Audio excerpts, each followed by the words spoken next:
അപ്പോൾ ഉണ്ണിയുടെ അപ്പിത്തുണികളൊക്കെ തിരുമ്പണം കേട്ടോ. ഇവിടെ തിരുമ്പാനൊന്നും ഇപ്പോൾ ഇവിടെ ആരുമില്ല. അപ്പോൾ വൈഫ് തന്നെ ചെറിയൊരു ബക്കറ്റിൽ കുറച്ച് വെള്ളമൊക്കെ വെച്ച് അങ്ങനെ നമ്മുടെ അടുക്കളയിൽ ഇരുന്നിട്ടുള്ള വാഷിംഗ് ആണ്. അല്ലാത്ത വലിയ തുണികളൊക്കെ ഞാൻ തന്നെയാണ് കേട്ടോ തിരുമ്പണത്, അല്ലേ? വലിയ തുണിയൊക്കെ ഞാൻ തന്നെ തിരുമ്പണത് കേട്ടോ. പിന്നെ ചോറൊക്കെ വെച്ചിട്ടുണ്ട്, ചോറ് വെച്ചിട്ടുണ്ട്, പക്ഷെ എനിക്ക് വാർക്കാനൊന്നും അറിയില്ല. അതായത് ചോറ് ഊറ്റാൻ എനിക്കറിയില്ല. ഇതണ്ട, അത് വൈഫ് തന്നെയാണ് ചെയ്തിരിക്കുന്നത്. അപ്പോൾ ആൾ തന്നെ ചോറ് ഊറ്റി കഴിഞ്ഞപ്പോൾ ആൾ തന്നെ തുണി തിരുമ്പാനും കൂടിയിട്ട് വന്നിരിക്കണം കേട്ടോ. അപ്പോൾ അപ്പിത്തുണികളാണ് ഉണ്ണിയുടെ. അല്ലാത്ത ഈ കാണുന്ന ഈ ഷർട്ടുകളൊക്കെ ഞാൻ തിരുമ്പേണ്ടതാണ് കേട്ടോ, അല്ലേ? ഞാനല്ല തിരുമ്പിയത്, ഞാൻ തന്നെ തിരുമ്പിയതാണ്. ആ ചിരിയിൽ കറിയാ കണ്ടോ. അപ്പോൾ ഉണ്ണി അവിടെ കിടക്കണം കേട്ടോ. ജസ്റ്റ് ഉണ്ണീനെ കാണിച്ചു തരാം. അപ്പോൾ ഞങ്ങൾ ഉണ്ണിയുടെ വെയിറ്റൊക്കെ നോക്കാൻ പോയിട്ട് ഇപ്പോൾ വന്നിട്ടുള്ളൂ കേട്ടോ. അപ്പോൾ ഹെൽത്തിൽ പോയി വെയിറ്റൊക്കെ നോക്കാൻ പോയപ്പോൾ ഉണ്ണി നല്ല ഉറക്കത്തിലാണ്. ശല്യം ചെയ്യണില്ല. അപ്പോൾ ഉണ്ണിയുടെ വെയിറ്റ് നോക്കാൻ പോയപ്പോൾ ഉണ്ണി തൂക്കമൊക്കെ ഉണ്ട്. അതായത് ഇപ്പം ഇന്ന് 16 ദിവസം കഴിഞ്ഞിരിക്കുകയാണ്. 16 ദിവസത്തെ ഒരു വെയിറ്റൊക്കെ വെച്ച് നോക്കുമ്പോൾ കറക്റ്റാണെന്നൊക്കെ പറഞ്ഞു കേട്ടോ. അപ്പോൾ നമ്മളിപ്പോൾ ഉണ്ണിക്കിപ്പോൾ പാല് മാത്രമാണല്ലോ കൊടുക്കാൻ പറ്റുക. അപ്പോൾ നല്ല രീതിയിൽ ഇപ്പോൾ അവൾക്ക് പാലൊക്കെ ഉണ്ട്. അതുകൊണ്ട് തന്നെ ഉണ്ണി പാല് നന്നായി കുടിക്കുന്നുണ്ട്.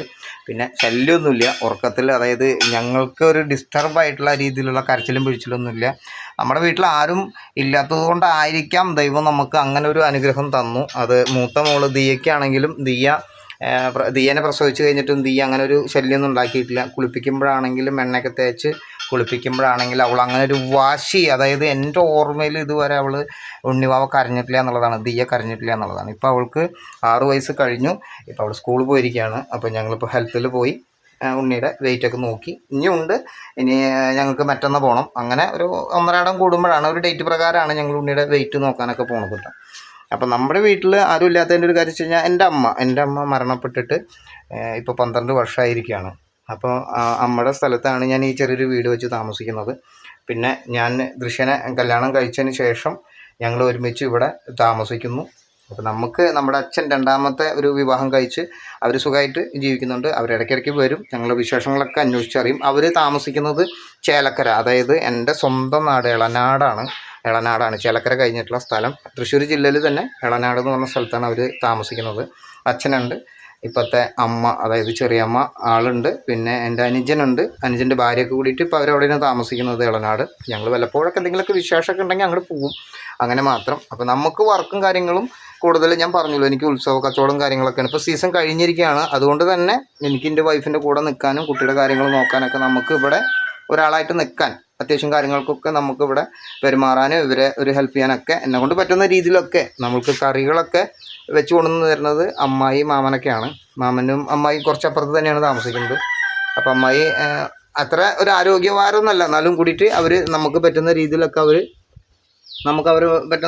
അവർ നല്ല ഫുഡൊക്കെ വെച്ച് കൊണ്ടുവന്ന് തരും. അപ്പോൾ ചോറ് ഞാൻ വയ്ക്കും കാലത്ത്, കറികൾ അവർ കൊണ്ടുവന്ന് തരും.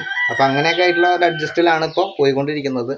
ഇനിയിപ്പോൾ ഉണ്ണിയുടെ 28 എന്ന് പറഞ്ഞ ദിവസം വരാൻ പോവാണ്. അപ്പോൾ അന്ന് നമ്മൾ അച്ഛൻ, നമ്മുടെ ചെറിയമ്മ, പിന്നെ മേമ, പാപ്പൻ, അന്ന് ഹോസ്പിറ്റലിൽ നമ്മുടെ കൂടെ ഉണ്ണിയെ പ്രസവിച്ചപ്പോൾ ഉണ്ടായിരുന്ന അല്ലാതെ മേമ, എൻ്റെ അമ്മയുടെ അനിയത്തി, അതുപോലെ പാപ്പൻ, എല്ലാവരും ഇപ്പോൾ അവർ ഇന്നലെ ജസ്റ്റ് വന്ന് പോയി. അപ്പോൾ ഇനി അവർ 28-ന് വരാമെന്ന് പറഞ്ഞിട്ടുണ്ട്. എല്ലാവർക്കും വർക്കുള്ളത് കൊണ്ടാണ്.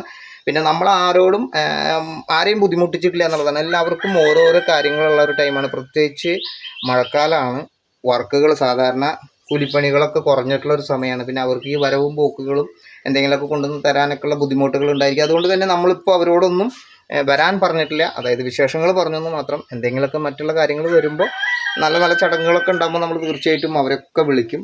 അപ്പോൾ വന്നാൽ മതി എന്നുള്ള ഒരു സന്തോഷത്തിൽ തന്നെയാണ് നമ്മൾ നിൽക്കുന്നത്. അപ്പോൾ ഉണ്ണിവാവ നല്ല സുഖമായിട്ട് ഉറങ്ങുകയാണ് കേട്ടോ. അപ്പോൾ ഇന്ന് ജസ്റ്റ് ഇപ്പോൾ ഒരു വീഡിയോ നമ്മൾ അറിയിച്ചെന്ന് മാത്രം. എന്തായാലും അടുത്ത നല്ലൊരു വീഡിയോ ആയിട്ട് വരാം. ഉണ്ണിവാവ ഇപ്പോൾ ഒരു 4:45-ന് സ്കൂൾ ബസ്സിൽ സ്കൂൾ വിട്ട് വരും. കഴിഞ്ഞ കൊല്ലമൊക്കെ ഞാൻ അവളെ കൊണ്ടാക്കുമായിരുന്നു. ഇപ്പോൾ 1ാം ക്ലാസ്സിലേക്ക് കടന്നപ്പോൾ നമ്മുടെ വീടിൻ്റെ ഈ പഴയ അവിടെ നിന്ന് തന്നെയാണ് അവൾക്ക് വാൻ വരുന്നത്. ഇപ്രാവശ്യം വാനിൽ വിടാനുള്ള ഒരു പരിപാടിയിലാണ്. കാരണം കാലത്ത് നമ്മൾ കൊണ്ടാക്കുമ്പോൾ നമുക്ക് വർക്കിനും കാര്യങ്ങൾക്കൊക്കെ പോകാനുള്ള ഒരു ബുദ്ധിമുട്ടുണ്ട്. പിന്നെ വൈകിട്ട് ഇതുപോലെ ചിലപ്പോൾ നമ്മൾ തൃശ്ശൂരാണെങ്കിൽ നമുക്ക് ടൗണിലാണെങ്കിൽ നമുക്ക് ദിയനെ കൊണ്ടുവരാനുള്ള ഒരു സമയമൊക്കെ കൺഫ്യൂഷനാണ്. കഴിഞ്ഞ കൊല്ലമൊക്കെ ആണെങ്കിൽ ദൃശ്യ ഓട്ടോറിക്ഷയിലൊക്കെ പോയിട്ടായിരുന്നു ഒരു 4 മണിയാകുമ്പോൾ കൊണ്ടുവന്നിട്ടുണ്ടായിരുന്നത്. ഇനിയിപ്പോൾ കുറച്ചാൾക്ക് പറ്റാത്ത സ്ഥിതിക്ക് എന്തായാലും അത് ഓട്ടോറിക്ഷയിലൊന്നും പോയിട്ട് തനിച്ച് കൊണ്ടുവരാനൊന്നും പറ്റില്ല. അപ്പോൾ സ്കൂൾ വാനിൽ തന്നെ ഏൽപ്പിച്ചിരിക്കുകയാണ്. സ്കൂൾ വാനിൽ കൃത്യമായിട്ട് ഇവിടെ കൊണ്ട് നടക്കുമ്പോൾ നമുക്ക് ഞാൻ ഇവിടെ ഉണ്ടെങ്കിൽ പോയി കൊണ്ടുവരാം, അല്ലെങ്കിൽ ഇവിടെ അടുത്ത് വല്ല കുട്ടികളുണ്ടെങ്കിൽ നമുക്ക് ഈ 2 വീടപ്പുറത്തെ കുട്ടികളുണ്ട്, അവരോട് പറഞ്ഞാലും അവർ ആ വഴിയിൽ നിന്ന് അങ്ങനെ ദിയനെ കൊണ്ടുവരുന്നുള്ളതാണ്. അപ്പം അങ്ങനെയൊക്കെയുള്ള ഒരു കാൽക്കുലേഷനിലൊക്കെയാണ് ഇപ്പോൾ ലൈഫ് നമ്മുടെ മുന്നോട്ട് പോയിക്കൊണ്ടിരിക്കുന്നത്. ഉള്ളത് സന്തോഷം കൊണ്ട് ഓണം പോലെ ഇനി ഓണത്തിന് വേണ്ടി കാത്തിരിപ്പാണ്. അതിനിടയിൽ നമുക്ക് ഏറ്റവും വലിയൊരു ഭാഗ്യം നമുക്ക് നമ്മുടെ ഒരു മോള് ജനിച്ചു എന്നുള്ളതാണ്. എന്തായാലും നല്ലൊരു വീഡിയോ അടുത്തായിട്ട് വീണ്ടും കാണിക്കും. താങ്ക്